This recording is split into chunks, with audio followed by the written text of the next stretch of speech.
Good evening to all my dear friends. Let me introduce myself. I am Gian Francesco. I'm an Italian guy. I am 35 years old and I'm working with the Salesians since 2009. I work with them in the Salesian News Agency, and for this reason I thought as myself as a Bosconian, because I've known Don Bosco, I've known his love for the young people, and I share this same love. I work with the Salesians, as I said, but in Rome, while you surely have seen that I'm not in Rome now.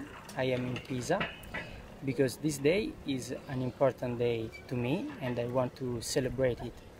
Exactly 1 year ago, in fact, I married my wife, and so we are enjoying the first anniversary together now.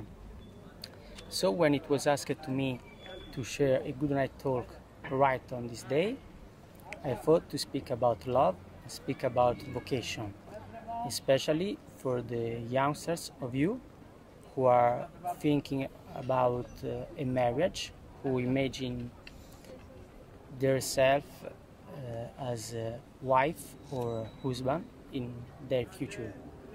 So my first advice for all of you is don't waste time. If you are young, you probably don't have a problem of time, especially in this pandemic phase. But this is not a reason to waste time. Are you engaged with some girl or boy? That's great.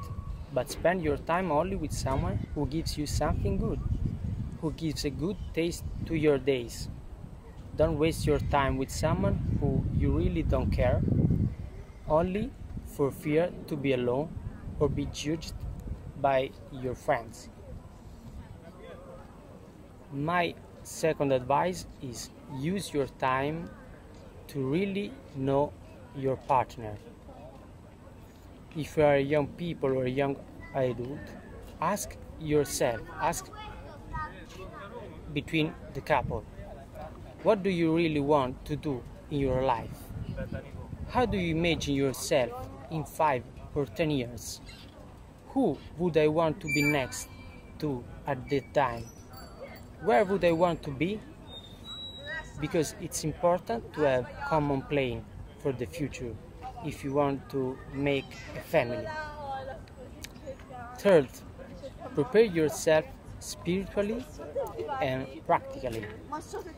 You know, the Salesians, like every other religious order, prepared themselves for 7 or 9 years before the perpetual profession or the priesthood.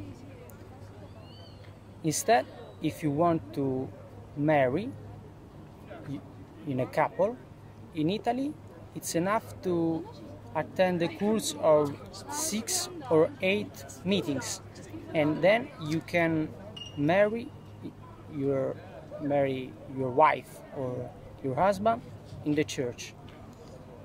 You can see it's not enough, indeed. So let's be accompanied by a religious figure, some priest or brother or a sister too, in whom you both have confidence and esteem, and let's grow up as a couple, following the gospel together. Prepare yourself, it's really important. And finally, the last advice I'd like to share today is don't be afraid to put yourself in a relation. Jump in. The providence really exists. If it's not something good for you, God should try to explain you, to make you aware of it. But don't have too much fear to put yourself at stake. Well, these were just some advice I'd like to share with you. I hope all the best for you, and God bless you. Bye.